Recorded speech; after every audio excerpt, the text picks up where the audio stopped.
Bonjour à toutes et à tous, j'espère que vous allez bien. Aujourd'hui on se retrouve dans une vidéo un peu carrément même spontanée. Je n'avais pas du tout prévu de la faire et en fait l'idée m'est venue ce matin quand je prenais ma douche. Aujourd'hui nous sommes le 3 avril et le 6 avril c'est mon anniversaire. Et moi faut savoir que j'adore mes anniversaires. Je voulais un peu marquer le coup, j'avais prévu de faire une autre vidéo qui finalement j'ai même pas eu le temps de la tourner. Donc il n'y aura pas cette vidéo que j'avais prévue le jour de mon anniversaire. En revanche, celle-ci j'ai le temps, je trouve qu'elle est plutôt pas mal et puis bon, on verra bien ce que ça donne. Comme je vous l'ai dit, elle est totalement spontanée, pas du tout travaillée, mais un peu particulière quand même parce que je vais avoir 28 ans. Il y a 10 ans de ça, j'ai eu 18 ans. Je trouve que 18 ans c'est encore l'adolescence mais vraiment le début de la vie. Je me dis qu'en 10 ans, il y a quand même eu beaucoup de chemin qui a été parcouru. Cette vidéo, ce sera un peu comme une lettre à la moi de 10 dernières années. Une lettre qui pourra s'adresser à vous-même si vous avez 18 ans ou que vous êtes encore jeune et que vous posez des questions, tout ça. En même temps, ça va être une rétrospective de ces 10 dernières années et quelques anecdotes de ma vie de ces 10 dernières années. Je ne sais pas du tout si ce sera intéressant à regarder. Je vous dis, c'est du freestyle, c'est complètement spontané. Et voilà, c'est parti. Donc il y a 10 ans, j'ai eu 18 ans. C'est QFD. Je me souviens que quand j'avais 18 ans, j'étais très mal dans ma peau. Je pensais que j'étais pas digne d'être aimée. Ouais, je sais, c'est dur dit comme ça, mais promis, ça va être sur un message d'espoir après, hein. Ça va partir dans du positif. Hein. Mais à l'époque, quand j'avais 18 ans en l'occurrence, j'étais très mal dans ma peau. J'étais pas bien du tout. Je me trouvais moche, je me trouvais pas désirable, je me trouvais pas aimable. Pas dans le sens de l'amabilité, mais dans le sens où je pensais pas qu'on pouvait m'aimer. C'est dur dit comme ça quand même. Franchement, j'ai envie de prendre la Natacha de 18 ans dans les bras pour lui dire mais non, ça va aller, rassure-toi. J'avais plein d'espoir, j'avais plein de projets, mais je pensais pas du tout que j'allais autant me plaire dans ma vie malgré le fait que je n'ai pas fait tout ce que j'avais envie de faire à l'époque. J'y reviendrai un peu après, là je pars un peu dans tous les sens. Donc à 18 ans, j'avais jamais connu l'amour ou l'amour à sens unique, tristement pour moi. J'étais sûre que j'allais finir seule. Non mais c'est tellement triste dit comme ça, mais merde. J'étais sûre que j'allais finir seule et vieille fille, non mais ça craint quand même. Hein. Mais j'ai tellement de peine pour moi, enfin, pour la fille que j'étais, ça me fait de la peine pour moi/elle, la pauvre. Et j'ai eu un petit espoir. Je me souviens donc de la fête de mes 18 ans. J'ai eu 18 ans le 6 avril 2011. Putain. Et j'ai fêté mon anniversaire avec tous mes amis le 9 avril. C'était trop bien, à Férol. S'il y a des gens du lycée qui passent par là, mais mon Dieu les gars, c'était tellement cool cette soirée. Mais tout le monde m'en a parlé pendant des années et des années. Et donc j'ai fêté ça avec un ami et mon frère. Et mon frère avait invité des gens de sa classe, dont un. Je vais l'appeler Antoine. Donc il avait invité des gens de sa classe, des amis à lui, dont Antoine que je n'avais jamais vu, mais j'en avais entendu parler plus d'une fois. Quand j'ai rencontré Antoine, quand je l'ai vu, je suis tombée direct amoureuse. Pour moi, c'était l'homme de ma vie, vraiment. J'étais trop amoureuse de lui. Je pensais que c'était l'homme de ma vie, vraiment. On a vécu une superbe histoire qui a duré 3 jours. Au bout de 3 jours, Antoine, il m'a brisé le cœur en 1000 morceaux.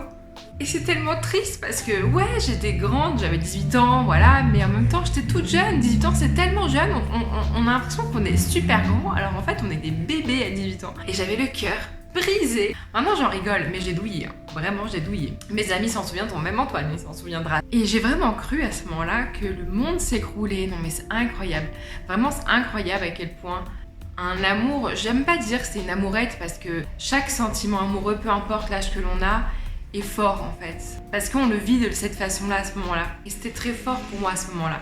C'était vraiment intense et j'ai vraiment cru mourir de douleur, tellement j'étais malheureuse, tellement j'avais le cœur brisé. Et quand même, j'en ai fait du chemin depuis 10 ans. Oh la vache, parce que je pense que je ne vivrai plus du tout de la même façon une rupture actuellement. Première grosse douleur amoureuse. Pour autant, je regrette pas du tout d'avoir vécu ça. J'ai adoré cette période de mes 18 ans malgré ça. Mes amis du lycée m'ont très longtemps suivi et d'ailleurs j'ai encore 2 de mes meilleurs amis qui étaient dans ma classe au lycée. Mais 18 ans c'est quand même dur parce que c'était la fin du lycée justement. La fin de 3 années qui pour moi ont été exceptionnelles. À 18 ans j'étais persuadée que j'allais partir vivre en Australie, à l'autre bout du monde, au moins pendant 1 an et finalement je l'ai jamais fait. Mais c'est pas plus mal parce que Natacha, sache que l'Australie veut ta peau, il y a plein d'insectes, mon Dieu quelle horreur, toi qui as horreur des insectes, n'y va jamais. Cette vidéo part dans tous les sens. Quand j'étais à la fac, ça a duré 3 mois. Ma fac a duré 3 mois. ça ne m'a pas du tout intéressée. Et en fait, c'est là aussi où je veux en venir. Je suis partie à la fac dans l'idée de devenir décoratrice d'intérieur. Je ne suis jamais devenue décoratrice d'intérieur, même si la décoration ça me plaît, je ne suis jamais devenue décoratrice et ça me plairait même pas forcément de l'être. Mais en fait, j'avais tellement d'espoir à cette villa, j'avais tellement de projets. J'avais tellement de projets qui ne se sont pas forcément réalisés parce que finalement la vie m'a emmené vers d'autres choses qui sont tout aussi incroyables. Mais chacun de ces moments que j'ai eu l'impression de vivre en tant qu'échec, en fait, je suis tellement contente de les avoir vécus parce que ça ne m'aurait jamais emmené là où je suis actuellement. Et donc la fac, ça a duré très peu de temps, mais j'en garde un super souvenir parce que j'ai fait des rencontres extraordinaires. J'ai encore une amie de la fac que j'aime profondément, on se parle très régulièrement. Elle était même là à mon mariage. Ça a duré 3 mois la fac, pour moi en tout cas. Et pourtant, j'ai gardé cette amitié. Je trouve ça incroyable parce que la vie nous fait rencontrer des personnes et c'est vraiment des personnes qui marquent profondément quelqu'un. Toutes ces personnes dont je vais parler m'ont profondément marqué en positif, certaines en négatif, mais disons qu'elles m'ont fait grandir celles-ci. J'ai arrêté la fac, j'étais complètement paumée, je savais pas du tout ce que j'allais devenir. J'avais 19 ans, j'étais perdue, je savais pas du tout où j'allais tout simplement. Après j'ai fait un BTS qui n'a pas été abouti, mais j'ai rencontré des gens exceptionnels aussi, dont une amie dont je suis toujours très proche également, qui était aussi là à mon mariage, qui a même attrapé mon bouquet. Quand j'ai eu 20 ans, j'ai rencontré 2 hommes, dont un, bon, ça vaut pas le coup que je m'attarde dessus, qui m'a brisé le cœur aussi. Antoine était beaucoup plus sympa que cette sombre merde. Et j'ai rencontré un autre homme qui m'a fait me sentir bien dans mon corps. C'était pas quelqu'un de sérieux dans ma vie, vraiment pas. Mais en fait, déjà en l'espace de 2 ans, je me suis sentie bien. Je me suis sentie belle, je me suis sentie désirable, je me suis sentie aimable. Déjà, je me rends compte qu'en 2 ans, j'ai fait quand même pas mal de changements. Je me trouvais toujours pas très belle. Non, belle, c'est pas le bon mot parce que je me trouve jolie, je me trouve belle. Mais je m'aimais pas dans mon corps à ce moment-là. Mais disons que c'était plus une priorité, enfin ça a jamais été une priorité, mais c'était plus une obsession en fait. Je savais que je pouvais plaire, je savais que je pouvais me plaire à moi aussi. Mais je suis contente parce que du coup, deuxième homme que j'ai rencontré quand j'avais 20 ans, disons qu'il m'a aidé à m'aimer.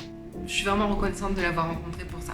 J'ai eu la chance de me dire qu'à mes 20 ans, j'avais déjà suffisamment la maturité pour m'aimer quoi qu'il arrive, même si je me sentais mal dans ma peau ou quoi. C'est un bon sentiment, c'est un super sentiment. Quand j'ai eu 20 ans, j'ai rencontré mon mari, alors on s'est pas mis ensemble tout de suite. À l'époque, je ne savais même pas que ça allait être mon mari. Mais si on m'avait dit à ce moment-là, cet homme, ça va être ton mari, j'aurais dit jamais de la vie.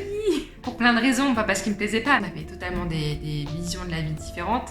Mais comme quoi la vie est drôle quand même. À 20 ans, j'avais encore plein de projets. Donc mon BTS, il n'avait pas abouti. Je voulais partir en licence d'anglais pour faire professeur de français à l'étranger. Ça n'a pas abouti non plus pour plein de raisons. Et je me suis dit à ce moment-là, fuck, ta vie c'est pas les études. Tu peux faire autre chose de ta vie en fait. T'as pas besoin de faire des études pour avoir un bon job, t'as pas besoin d'avoir des études pour être heureuse. Alors oui, bien sûr, avoir fait des études pour avoir un bon travail, ça aide énormément. Mais finalement, quand on sait ce que je suis devenue, ça servait à rien. Dans mon cas, moi, ça n'aurait servi à rien. Ces 10 dernières années aussi, j'avais beaucoup d'espoir. C'est une des raisons d'ailleurs pour lesquelles je me suis pas mise en couple avec mon mari quand j'avais 20 ans. J'avais pour projet de partir vivre à l'étranger, en particulier en Irlande, parce que l'Irlande, c'est un de mes pays préférés, avec l'Écosse.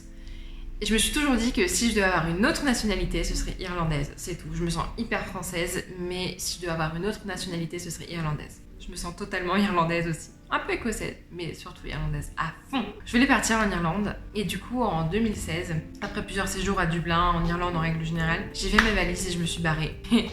Je suis rentrée au bout de 10 jours, parce que j'étais pas prête du tout. Là, ça a été une grosse claque dans ma gueule parce que j'ai vraiment vécu comme un échec. J'étais juste pas prête à partir, mais je l'ai vraiment vécu comme un échec.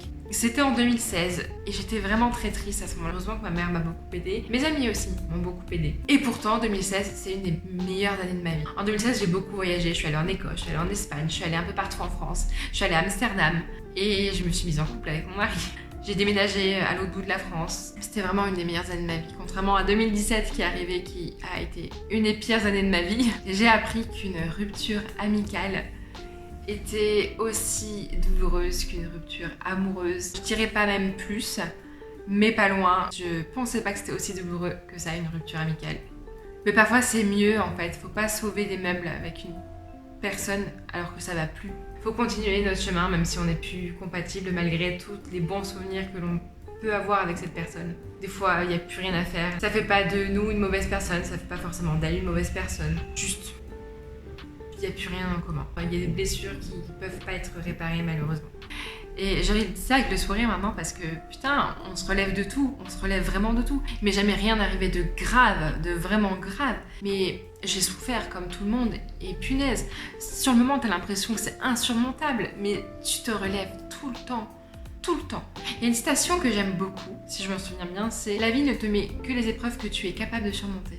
Et c'est vrai, je pense que les gens, pour la plupart, sont plus forts qu'ils ne le pensent. Moi, la première, je pensais pas que j'étais aussi forte, mais on se relève de tout, on se relève vraiment de tout. Je sais que maintenant, à 28 ans, je ne revivrai plus du tout les choses de la même façon que quand j'avais 18 ans. Quand j'avais 18 ans, je pensais que vieillir c'était nul, je voulais pas vieillir, j'avais peur de la vieillesse. Et maintenant que j'ai 28 ans, clairement l'aube de mes 30 ans, je me dis putain, je suis contente d'avoir cet âge-là, parce que j'ai la maturité, parce que j'ai du recul, parce que j'ai beaucoup plus confiance en moi que quand j'étais plus jeune. J'adore avoir 28 ans, j'adore l'idée d'avoir bientôt 30 ans. De toute façon, c'est inévitable. Qu'on ait peur ou qu'on n'ait pas peur, la vieillesse, on va la vivre, on peut pas arrêter le temps. Je préfère cette façon de penser, le fait que j'ai pas peur de vieillir. 28 ans, c'est encore jeune, malgré ce que beaucoup de jeunes peuvent penser. J'ai vécu les meilleures années de ma vie, c'est 4-5 dernières années. Je suis super bien entourée, j'ai une vie pleine d'amour, je me suis mariée, j'ai eu le mariage de mes rêves, j'ai des amis en or, des amis que je considère comme ma famille, des amis que j'ai depuis des années et que je sais resteront avec moi pendant encore très longtemps. Je suis devenue maman, ça c'est incroyable, je suis devenue maman l'année dernière et punaise, c'est la chose la plus incroyable que j'ai vécue. Je suis tellement heureuse d'avoir 28 ans, je suis tellement heureuse d'être là où je suis actuellement. Alors oui, j'ai encore plein de projets, j'ai encore plein d'espoir sur l'avenir. J'ai envie de vivre encore plein de choses différentes. Je me dis que j'ai tellement de chance, je suis tellement chanceuse dans ma vie, je suis en bonne santé, j'ai un bébé en bonne santé, j'ai un mari extraordinaire, je suis entourée d'amour, je suis vraiment reconnaissante de ma vie actuelle. Alors oui, il y a des choses qui pourraient être à revoir, mais je pense qu'il faut apprendre à regarder les choses que l'on a et être heureux avec ce que l'on a. On peut toujours vouloir mieux, mais des fois, on n'a pas besoin d'avoir beaucoup plus pour être heureux. J'ai pas besoin d'avoir des millions et des millions d'euros. J'ai pas besoin d'avoir une maison immense. J'ai pas besoin d'avoir parcouru le monde. J'ai ce qu'il faut. J'ai un mari que j'aime énormément. J'ai mon bébé. J'ai un chien que j'aime énormément. J'ai une famille géniale. J'ai des amis géniaux. J'ai un métier que j'adore. Alors c'est sûr que j'en vis pas actuellement, mais j'aime le fait d'être magnétiseuse. Je suis heureuse. J'ai ma vie rêvée. Et je vais travailler encore pour avoir ma vie rêvée plus. 28 ans, c'est ça pour moi, c'est beaucoup d'espoir encore pour l'avenir, beaucoup de projets, mais une vie qui me plaît. Une vie qui me plaît telle qu'elle est. Je m'estime chanceuse, je m'estime vraiment chanceuse. La jeunesse, c'est bien, mais c'est surfait un peu. C'est bien de la vivre, mais plus on prend de l'âge, plus on a la maturité pour être heureux, le recul nécessaire. On réussit à relativiser et je me préfère largement à 28 ans que quand j'en avais 18, sur tous les plans, vraiment. La vie, elle est géniale, malgré tout. Malgré tout en fait, malgré tous les coups durs, malgré toutes les épreuves, on se relève de tout, vraiment, on se relève de tout. La vie est géniale, je suis heureuse dans ma vie est cool. C'est un peu le fin mot de cette vidéo qui est totalement déconstruite. Joyeux anniversaire à moi, à toi aussi peut-être qui me regarde et qui est né le 6 avril, et si c'est le cas, les béliers c'est les meilleurs, on est d'accord. Et en attendant la prochaine vidéo qui sera peut-être un peu moins décousue et un peu plus travaillée, je vous souhaite une belle journée, une belle soirée et je vous dis à bientôt. Ciao!